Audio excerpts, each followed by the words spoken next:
چند روز پیش کسی به من تلفن کرد، جوانی بسیار خوبی است، گفت که میخوایم امروز گپ داشتن. گفتم بفرمایید. آمد به من میگه که همین چی رقم مذهب است که با حدیث مخالفت میکنه؟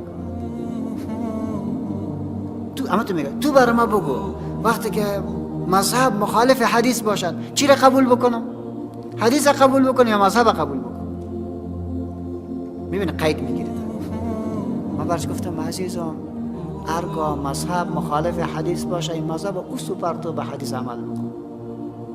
ولی قبل از اینکه بگم امیره، از تو یک سوال میکنم که تو لطف بکو امو جا که حدیث باشه و مذهب مخالف حدیث برات حکم بده، تو لطفا امور خب به من نشان بده. ما باز این مذهب خود در خلطه مندازم، سرش بسته میکنم، اوسو مندازمش. ولی هرگاه تو امیر نفهمی و ناقی قارت آمده و خیال میکنی که مذهب یعنی مخالفت با حدیث، خود ظرفیت خودت کوچک است. باز برام گفت که رسول الله صلی الله علیه و سلم برای حضرت ام المؤمنین عایشه صدیقه رضی الله عنها میفرماید که لو مت لغسلتک، اگر مردی تو را غسل میدم. در فقه حنفی اجازه نیست که شوهر خانمش را بشوید. این حدیث نیست، چرا مخالفت میکنه؟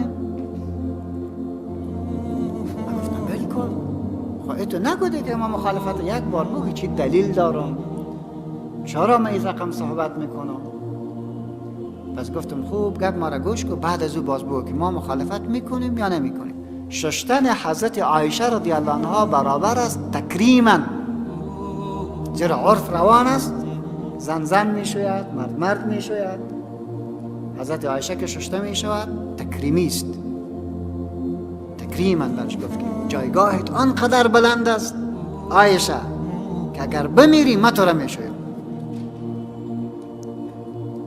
یک نکته، بنان ما انکار حدیث نکردیم، تعبیر حدیث را دقیق کردیم. در کجا گفتیم که حدیث منکر است؟ از طرف دیگر برادر عزیزم، اگر در جای روان بودی که هیچ کس نبود، خانمت خدا نخواسته وفات کرد، تنها تو بودی، اتفاقا برو بشویش، برو جنازش بخوان و دفنش کن، هیچ کس مخالفت نیست. در کجا احناف گفته که نشوی؟ گپ سوم، خانمت وفات کرد، امی راست بگم تو تنها ششتش میتونی؟ تو تنها ششتش نمیتونی، کسی دیگر با تو همکاری باید بکنه. ولی تو تق جرأت میکنی که تو در وجود خانمت دست مندازی اوجا مادرت و خواهرت استاد بوده باشد. تو چطور جرأت میکنی که تو دست میزنی در اوجا خواهر خانمت و مادر استاد بوده باشد؟ یک باری اندکلیت انداختی یا ننداختی؟ بنان عزیزایم، این مذهب خو قضیه ای نیست که یک دو نفر بی سواد و دو نفر جاهل و خودخواه آمده باشد، دو کلمه را با هم تلفیق داده باشد و مردم گفته باشه این تو بریم. ما تو نو شروع کردیم، اونا تخصص دارن داریم، عمرشان داری دادن، و صدها کتاب مطالعه کردن. ما تو روایت میکنیم عن فلان عن فلان عن فلان عن فلان، او در امو جایش است، در اول و دویش است.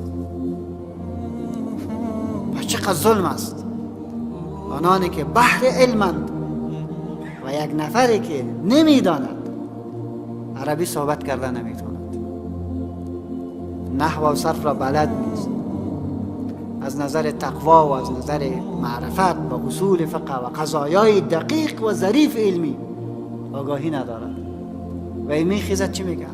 ابو حنیفه را که کشیده، امام شافعی را که کشیده، این مذاهب منبع فساد است، این مذاهب تفرق را ایجاد کرده، این مذاهب مردم را جدا کرده.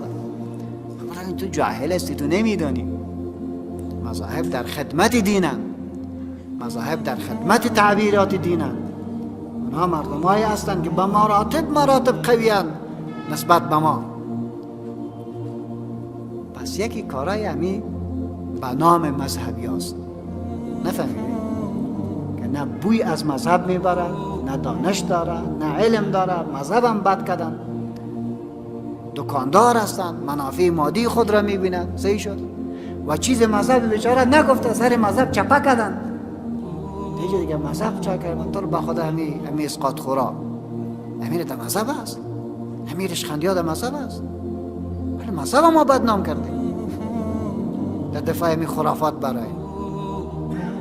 بس نکته در اینجا سایزم که یک تعداد جاهلانه میخواه تراس بزنند. هرگاه امام ابو حنیفه نفهم، باز من میفهمم. امام شافعی، امام مالک نفهم، من میفهمم. نه ایمان ما به اونها میرسد، نه علم ما به اونها میرسد، نه تلاش ما به اونها میرسد، نه صدق ما به اونها میرسد. هیچ چیز ما نمیرسد والله. از طرف دیگری عرض میکنم، هر کسی که به مذاهب سرش خلاص کنه، بخاری تدریس بکن. خب من شروح بخاری را از تو میگیرم، باز بخاری را تدریس کن. من عینی را از تو میگیرم که شرح بخاری است. من فتح الباری را از تو میگیرم که شرح بخاری است. من فیض الباری از تو میگیرم که شرح بخاری. و شروحی کل صاحبای مذهب نوشته کرده. شروح بخاری کی نوشته کرده؟ اهل مذهب نوشته کرده. بعد از او بازم بر تو میمانم حدیثه، تو بیا نرش بخوان. والله که بوی ببری، والله که دهنت خلاص کرده بتونی.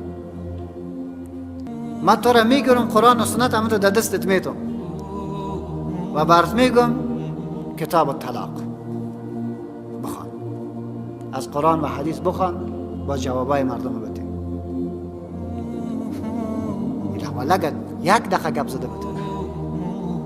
بسیار ظالمانه گپ است، بسیار غیر علمی است. تراس قطع نکنین و تراس احترام بگذارین، ارزش برش قائل شوین، ولی قضایا را علمی کنین. دقیق شده؟ قضایا را علمی کنین. عصمت تنها از کیست؟ از رسول ما صلی الله علیه و سلم. از رسول الله که پایین شدی هر کس اشتباه داره، ولی مردهای قوی اشتباهاتشان حساب میشه. 1 2 3 4 5 اشتباهشان حساب میشه. از مردمای مسلمان ولی خوبی هایش حساب میشه. نفهمیدید؟ 1 2 3 4 5 خوبی کرد. پس کسی که مؤاخذاتش حساب میشه با کسی که خوبی هایش حساب میشه، چه فرق است؟ چه فرق است؟ پس درست را احترام بگذارین. مذهب اگر از ذهبه بگیری به معنای راه هست که تو باید سرش بری، ماچش نکو، به مطلب خود را برسان. اگر از ذهب بگیری به معنای شی را ملمح کردن، زیبا کردن، اصطلاحاً مجموعه از اقوال و نظریات مجتهدین کرام است که از دین آسان تعبیر کردن تا دین آسان تطبیق شود. دین چی است؟ کتاب الله و سنت رسول الله. قال الله قال رسول گفته شد چوب شد. غیر قال الله قال رسول بر چیز گفته شد تحلیلش کن، چرا برش بگو. امام ابو حنیفه از کجا گفت؟ این حقت است باید بگویی. امام مالک چرا گفت؟ باید حقت است باید بگویی بفهمی. این حق است. این که حق نداره کسی از ما کسی را بگیره که من استدلال کرده نتونم، ولی تو راز قطع نکو، نتاز. من ابو حنیفه هم یک ملاست، من یک ملاست. استغفر الله. ابو حنیفه 17 حدیث یاد داشت. سبحان الله چقدر ظلم.